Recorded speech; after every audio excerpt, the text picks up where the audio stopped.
नमस्कार, मैं हूं आपके साथ मयंक। इस वक्त की बड़ी खबर, 24 घंटे के अंदर हुतीज ने तीसरा बड़ा अटैक किया है इजराइल के ऊपर। देखिए, कल मैंने अपने वीडियो में आपको बताया था कि किस तरह से हुतीज की तरफ से 2 बैलिस्टिक मिसाइल्स फायर की गई इजराइल के ऊपर, और उसके चंद घंटों बाद यानी कि 3 सितंबर की रात को एक बार फिर बड़ा हमला किया है हुतीज ने इजराइल के ऊपर, और 7 ड्रोन से ये हमला हुआ है। अब ये हमले कहां कहां हुए हैं देखिए, आईडीएफ के स्टाफ जनरल के हेडक्वार्टर को ड्रोन से निशाना बनाया गया है। देखिए, ये बड़ी खबर है। आईडीएफ का जो स्टाफ जनरल का हेडक्वार्टर है, हुतीस की तरफ से दावा किया गया है कि हमने ड्रोन अटैक किया है जो कि सटीक निशाने पर उसने हिट किया है। इसके अलावा बेन गुरियन एयरपोर्ट, अशदोद पोर्ट पर भी हमला किया गया है। देखिए, तीनों बड़ी लोकेशंस हैं इजराइल की, और हुतीस की तरफ से दावा है कि हमने 4 ड्रोन्स का इस्तेमाल किया इस हमले में, और 4 ड्रोन में पहला अटैक जो था वो आईडीएफ के स्टाफ जनरल के हेडक्वार्टर पर हुआ है। ड्रोन जो है वो जाके गिरा है स्टाफ जनरल के हेडक्वार्टर के ऊपर, ऐसा दावा याह्या सारी की तरफ से, जो स्पोक्स पर्सन है हुतीस के, उनकी तरफ से किया गया है। इसके बाद दूसरा अटैक जो है वो बेन गुरियन एयरपोर्ट पर है, जो कि ड्रोन से ही ये हमला किया गया। इसके अलावा अशदोद पोर्ट पर तीसरा अटैक हुआ जो कि ड्रोन से हुआ है। तो ये 24 घंटे के अंदर तीसरा अटैक माना जा रहा है, जिसमें 4 ड्रोन से इन तीनों जगहों पर हमले किए गए, और ये 24 घंटे के अंदर तीसरा बड़ा अटैक था। देखिए, इसके अलावा एक और हमला हुआ है। ये जो तीसरा हमला हुआ, ये 2 पार्ट में हुआ। पहली बार 4 ड्रोन से हमला हुआ, स्ट्राइक हुई। उसके बाद दूसरे स्ट्राइक में 3 ड्रोन्स का इस्तेमाल किया गया, और बताया जा रहा है कि ये समद 4 ड्रोन है, इसका जो नाम है, जो हुतीज इस्तेमाल करते हैं इजराइल पर हमले के लिए। समद 4 ड्रोन जो है ये कहलाता है। और जो दूसरा हमला हुआ है उसमें जो है अल खादरा स्टेशन को निशाना बनाया गया है, और इसके अलावा बेन गुरियन एयरपोर्ट पर फिर एक बार हमला हुआ। यानी कि आप देखिए, पहले अगर हम पिछले 48 घंटे की बात करें, अगर पिछले 48 घंटे की बात करें तो 3 हमले हुए हैं अलग अलग इजराइल के ऊपर। तीसरे हमले की अगर बात करें तो MSCAB शिप है रेड सी में, इसको निशाना बनाया गया, इस पर भी ड्रोन अटैक हुआ है। MSCAB शिप है, इजराइल का शिप है, रेड सी पर इसको निशाना बनाया गया है। यानी देखिए, आप पहले बैलिस्टिक मिसाइल से हमला होता है इजराइल के ऊपर, जो मैंने अपने पिछले वीडियो में आपको बताया था। ये हमला 3 सितंबर को यानी कल किया गया था।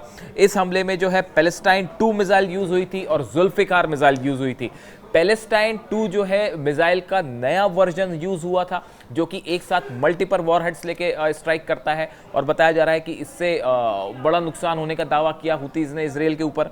उसके बाद जुल्फिकार मिसाइल दागी गई, और उसके बाद चंद घंटों बाद रात के समय ही 7 ड्रोन से हमले किए गए इजराइल के ऊपर, और अलग अलग ठिकानों पर ये ड्रोन से स्ट्राइक हुए हैं, ऐसा दावा हुतीस की तरफ से कहा गया है। इजराइल का कहना ऐसा है कि कुछ ड्रोन्स जो है वो गिरने के पहले ही डिफेंस सिस्टम जो है आयरन डोम, उसने उसको तबाह किया है, और बाकी कितना इससे नुकसान हुआ है, कहां कहां ये ड्रोन्स गिरे हैं, और जो कल जो 2 बैलिस्टिक मिसाइल्स फायर की गई थी, हुतीस का दावा है कि हमने सटीक निशानों पर उसे हिट किया है।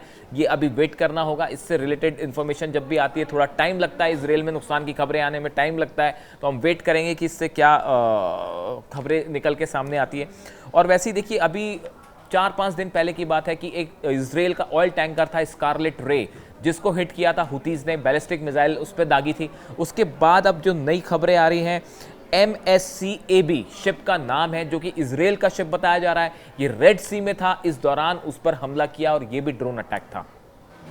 इससे कितना नुकसान हुआ है, क्या शिप तबाह हुआ है, खबर का भी हमें इंतजार रहेगा। अब देखिए, हम ये कह सकते हैं कि इजराइल और हुतीस के बीच अब एक आर पार की जंग शुरू हो गई है। जिस तरह से प्रधानमंत्री हुतीस के जो हैं उनकी हत्या हुई, उसके बाद से अहमद अल रहावी, इनकी हत्या हुई, कई मंत्री जो हैं वो मारे गए हुती के।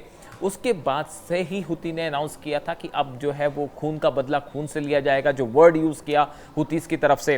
और राजनीतिक परिषद के प्रमुख हैं मेहदी अल मशाद, उन्होंने कहा था, हम अल्लाह, यमनी लोगों और शहीदों के परिवारों से वादा करते हैं कि इजराइल से बदला लिया जाएगा। एक ऑल आउट वॉर अब हुतीस और इजराइल के बीच होता दिखाई दे रहा है। और अगर हम पिछले 24 से 48 घंटे की बात करें, ड्रोन से हमले हुए हैं, मिसाइल से हमले हुए हैं, रेड सी में हमले हुए हैं। ऐसा लगता है कि हुतीज ने एक ऑल आउट अटैक का अनाउंसमेंट कर दिया है इजराइल के खिलाफ। अब देखना यह होगा कि इजराइल की तरफ से क्या रिस्पांस आता है। देखिए एक बात ये समझिए आप कि जब भी हुतीज की तरफ से कोई हमले होते हैं और उसमें इजराइल का कोई नुकसान होता है तो इजराइल उसमें फिर पलटवार करता है।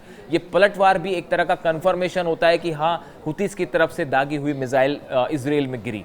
अब ये हमलों से कितना नुकसान इजराइल को है, बताया जा रहा है कि हुतीज आने वाले चंद घंटों में कई बड़े अटैक कर सकता है इजराइल के ऊपर, यानी एक बड़ी जंग छिड़ती दिख रही है। और अब ये एक ऑल आउट वॉर माना जा रहा है, एक नया फ्रंट खुलता दिख रहा है हुतीज और इजराइल के बीच में। इससे जुड़ी जो भी जानकारी होगी आप तक पहुंचाएंगे। Thank you so much.